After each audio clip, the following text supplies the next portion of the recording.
have all of these possibilities coming at you at any one given moment, okay? And you will pull from those feelings that are the same as your feelings, that are congruent with your feelings. So all the goodness in the world is coming at you, and all the evil's coming at you. And then you can pick up whatever you want. And so you kind of filter through your own feelings those experiences that are exactly the same as what you feel.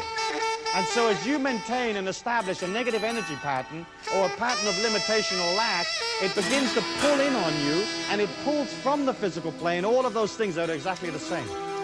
The only way to defend yourself against that, the only way to really develop a power inside of yourself is for you to begin to pull out of you this transcendent, infinite, abundant feeling from within you.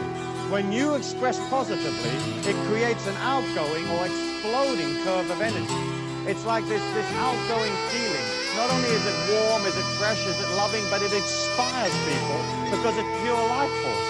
It's pure confidence. And it's not like sort of confidence that you wear on your sleeve, which is real sort of pushy type of confidence, but it's basically confidence of feeling everything's okay. And as you resonate that energy outwards, the more and more power that you put out into the world, the more you allow that infinity and that abundance to come from your feelings, the less the negativity of the other people pulls you down.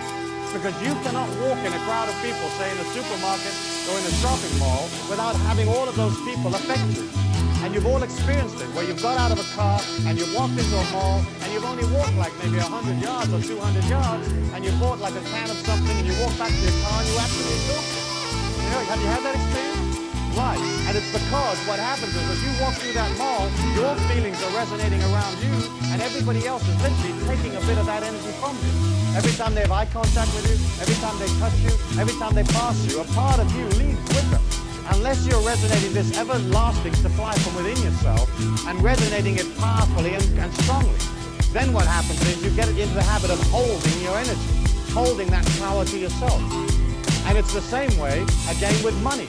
If you feel confident about it, it begins to be there. It's like natural. But you can't come from like way down here in a state of, let's say, limitation and poverty to something up here where you're walking with or a part of absolute abundance. You know, if you resonate poor feelings, you have to stay poor because the universe will got to reflect that. And so the name of the game as you begin to master money is one, allow yourself the patience to go beyond the old stuff, the old garbage, and two, begin to resonate in your feelings the abundance that you're a part of. And here you have to be very, very careful because a lot of people begin to think, oh yeah, all I've got to do is act abundant, act powerfully, act transcendent, you know, buy a lot of stuff, buy a lot of fancy clothes, and abundance will come to you. In fact, what you've got to do is you've got to begin to see abundance in those things that you actually have. Okay? It's not a matter of like going out and spending a lot of money on French clothes or something and then being in debt because that very fact that you're in debt is going to pull you backwards. It's more like saying, okay, around me I have this and I see beauty and abundance in it. And then, as you begin to become more and more confident and you have more and more surplus income, you can begin to create affirmations of abundance in your feelings that actually affirm, hey, I'm doing fine, I'm doing well. And so, yes, go out and buy a good suit. Go out and buy a fine dress, a fine pair of shoes, whatever it is, you know? And have one, but have one of the very, very best quality. If you go for the cheap and the cheerful and the discount, it always has that energy. You know, a discount, say, vacuum cleaner has a discount vacuum cleaner's energy. And I remember my wife once buying this vacuum cleaner. It was at a used machinery shop, you know, one of those places where they sell used appliances. And she was all proud of herself because she's got this thing for $15. And she wheels in this vacuum cleaner and it looked like a $15 vacuum cleaner, you know. In fact, to me, it looked like she'd been ripped off at $15. And she plugs it in and there's this limp little bag hanging on the back of this thing, you know. I mean, it's just holding on for grim death. And I said to her, don't you think that bag is supposed to be like full of air and abundance and pleased with itself? And she says, yeah, you know, I think you're right. And she was vacuum cleaning this room. And the vacuum cleaner made a decent kind of noise, but you could see that nothing was coming up off the carpet, you know. As it went over dust and pieces of paper, they just jumped up and then went back down again.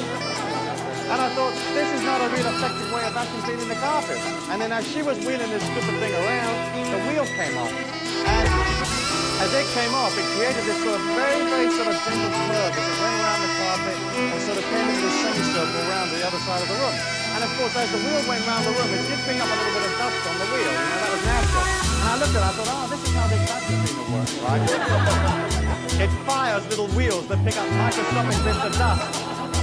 You know, if you buy something at a discount, if you buy the cheap and cheerful, that's the only energy you'll ever have.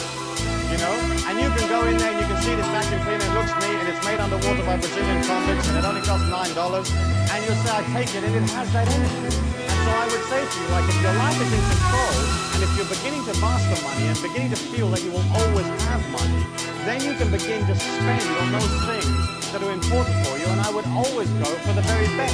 I would just have less on them. You know, if you've only got one suit, at least have one decent suit and look good in that. So at least when you go for the interview, you come out of an energy of like, you know, I feel abundant, I act abundant, but don't go wacko, wacko, wacko and just spend a whole bunch of money. And I've watched people take on this philosophy and do exactly that and get themselves into tremendous trouble, you know. As you begin to create those feelings inside of yourself, it has to permeate your entire life. You can't have, like, let's say, one nice dress and then buy a $1.99 pair of shoes, you know, plasticky ones.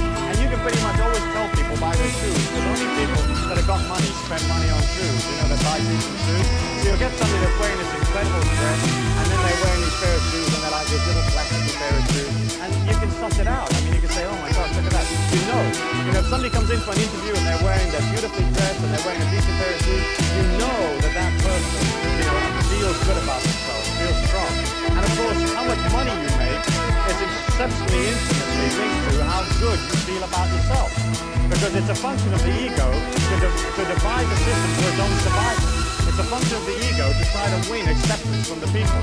It wants you to love it. You know, you want people to come up to you and love you. And so what happens is, as we go out into the marketplace, we have a tendency to sort of charge less or not charge anything at all, just to win people's acceptance. And that's the same thing about being sucked into what people think about us. You know, if you're not sucked into what people think about you, you just go about your life, what they think about you is their problem, not your problem.